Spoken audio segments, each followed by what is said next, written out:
तो आज आए हैं नए लेक्चर के साथ। अब भारत में 64 रामसर साइट होंगे। हाल ही में 5 और उसके तुरंत बाद 10 और आर्द्रभूमियों को रामसर साइट में शामिल किया गया है। अब ऐसे स्थलों की संख्या जो हो गई है वो 54 से बढ़कर 64 हो गई है। कुछ दिन पहले ही हमें बताए थे कि 2 फरवरी 1971 को हमारा होता है रामसर कन्वेंशन। रामसर कन्वेंशन कब होता है? तो 2 फरवरी 1971 को रामसर समझौता होता है। और हमने आपको बताया था पिछले लेक्चर में भी कि रामसर समझौता पर भारत कब हस्ताक्षर करते हैं? 1978 में। भारत कब हस्ताक्षर करते हैं? 1978 में। चलिए अभी बात करते हैं कि हमारे यहाँ पहले जो रामसर साइटों की संख्या थी वो थी सबसे पहले 49।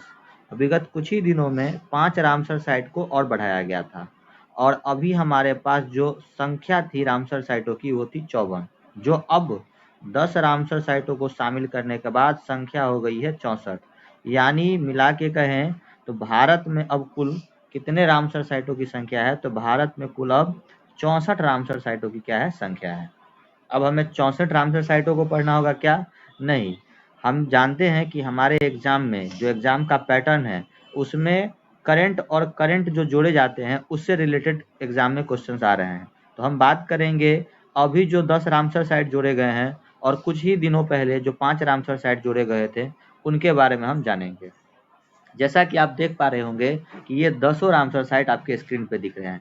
इनमें जो पहला रामसर साइट है जिनकी हम बात करेंगे, क्योंकि अधिकतर रामसर साइट जो 10 अभी शामिल किए गए हैं उसमें तमिलनाडु से है, तो हम उन रामसर साइटों को पहले जानेंगे जो तमिलनाडु से नहीं है। सबसे पहले हम जानते हैं सतकोसिया गॉर्ज।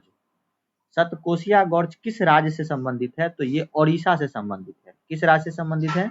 ओडिशा से संबंधित है। दूसरा अगर हम लोग बात करें तो नंदा झील, गोवा में है नंदा झील और इसे भी रामसर साइट में शामिल किया गया है। तीसरा जो हम लोग पढ़ेंगे वो पढ़ेंगे रंगनाथिट्टू पक्षी अभयारण्य। रंगनाथिट्टू पक्षी अभयारण्य कहाँ है? तो वो कर्नाटक में है। और जैसा कि आप जान रहे हैं कि सिरपुर आर्द्रभूमि जो है वो मध्य प्रदेश में है। और अभी कुछ ही दिन पहले जो 5 जोड़े गए हैं उसमें से एक था आपका साक्य सागर। कौन सा था? साक्य सागर। और ये भी कहाँ से थे? ये भी जो आपके थे वो मध्य प्रदेश से ही थे, साक्य सागर। हाल ही में जो 5 नए रामसर साइट हम लोग पढ़े थे उसमें से जो साक्य सागर है वो भी मध्य प्रदेश से थे। और अभी जो 10 जोड़े गए हैं उसमें सिरपुर आर्द्रभूमि भी कहाँ है? मध्य प्रदेश है। और इसके अलावा जितने भी रामसर साइट जोड़े गए हैं वो सभी रामसर साइट जो है वो तमिलनाडु से है। कौन कौन से तमिलनाडु से? एक बार हम लोग इस पर नजर डालते हैं। तो सबसे पहला आपको दिख रहा होगा कोंथनकुलम पक्षी अभयारण्य। कोंथनकुलम पक्षी अभयारण्य कहाँ है? तमिलनाडु में है। दूसरा साइट कौन सा है? तो मन्नार की खाड़ी समुद्री जीवमंडल रिजर्व। मन्नार की खाड़ी में समुद्री जीवमंडल जो रिजर्व है उसे भी रामसर साइट में शामिल किया गया है। तीसरा जो है वो है बेम्बनूर वेटलैंड कॉम्प्लेक्स। इसे भी यह भी तमिलनाडु का है और इसे भी रामसर स्थल में शामिल किया गया है। चौथा जो है वो है वेलोड पक्षी अभयारण्य जो कि तमिलनाडु में है। अगला है वेदांथल पक्षी अभयारण्य और ये भी कहाँ है? तमिलनाडु में है। और लास्ट और छठा जो तमिलनाडु से 6 रामसर साइटों को शामिल किया गया है। अभी जो 10 रामसर साइट हम लोग नया देख रहे हैं उसमें 6 रामसर साइट जो है वो कहाँ से है? तमिलनाडु से है। और छठा जो हमारा अंतिम छठवा जो है तमिलनाडु से वो है उदयम थर्नमपुरम अक्षय पक्षी अभयारण्य और ये कहाँ से है? ये तमिलनाडु से।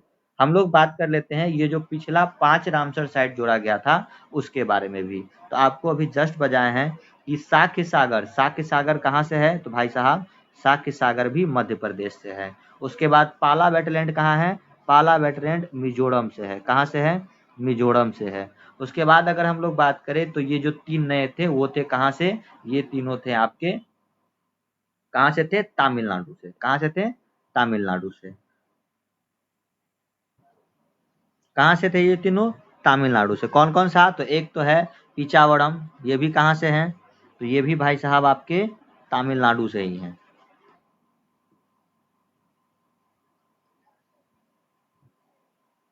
कहाँ से है ये भी तमिलनाडु से है, पिचावड़म। दूसरा कौन सा है? पल्लीकरनई। पल्लीकरनई भाई कहाँ से है? तमिलनाडु से है। और हमारा जो करिकली बर्ड सेंचुरी था ये भी कहाँ से है, तो ये भी तमिलनाडु से है। और इस प्रकार जो अब रामसर साइटों की संख्या हो गई है भारत में, वो टोटल हो गई है 64 रामसर साइट। अब हमें 10 और ये जो 5 है, इन 15 को आप लोग गौर से पढ़िए और उसको देखिए कि कौन सा रामसर साइट किस राज्य से संबंधित है। प्रश्न यहीं से पूछे जाएंगे। तो आज के लिए इतना ही, मिलेंगे नए लेक्चर में। जय हिंद।